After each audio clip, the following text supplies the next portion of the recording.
News રૂમના માધ્યમથી કહું છું કે આ ચેલેન્જ ઉમેશભાઈ મકવાણા સ્વીકારે. રાજુ કરપડા કાયમી ધોરણે ઉમેશ મકવાણાના વખાણ કરશે. ઉમેશભાઈ પોતાની શંકા છે બીજી વાર લડીશ તો નહીં ધારાસભ્ય બનો. અને આજે ન્યૂઝ રૂમના માધ્યમથી કહું છું ઉમેશભાઈને આમ આદમી પાર્ટીએ ધારાસભ્ય બનાવ્યા.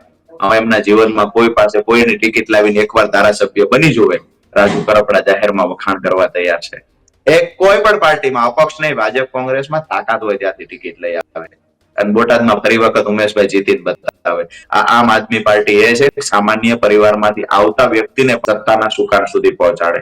આજે ગોપાલભાઈ ઇટાલિયા સામાન્ય પરિવારમાંથી આવતો, વિસાવદર વિધાનસભામાંથી ચૂંટાણા રાષ્ટ્રીય નેતાઓના પ્લેટફોર્મ પર ગઈકાલે ગોપાલભાઈ બેસાડવામાં આવ્યા છે.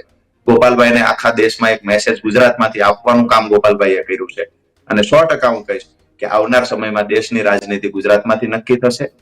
6 મહિના પછી તાલુકા જિલ્લા પંચાયતની ચૂંટણીમાં અમારી પાર્ટી નાની છે, અમે નાના લોકો છીએ, સામાન્ય પરિવારમાંથી આવીએ છીએ, અમે કરોડોપતિ નથી, પણ અમારી પાસે જનૂન છે, અમારી પાસે પ્રમાણિકતા છે, અમે લોકો માટે બોલીએ છીએ, માત્ર સત્તા માટે નથી લડતા. 2022ની ચૂંટણી પછી જ્યાં પણ અન્યાય થયો હશે કોઈ સાથે, ચૈતર વસાવા તમને સતત લડતા જોવે, ગોપાલ ઇટાલિયા સતત લડતા દેખાય, રાજુ કરપડા ક્યાંક ને ક્યાંક ખેડૂતો માટે લડતા હોય, આ લોકોને પૂછો તો ખબર પડશે. લોકો જ કહે છે ઈશુદાનભાઈ ગઢવી લડે છે. સીધી વાત એ છે કે અમે સત્તામાં નથી, અમારી પાસે કોઈ એવડી મોટી ધારા સંખ્યા નથી, તેમ છતાં વિપક્ષની ભૂમિકા અદા કરવામાં અમે ક્યાંય કસર છોડી નથી.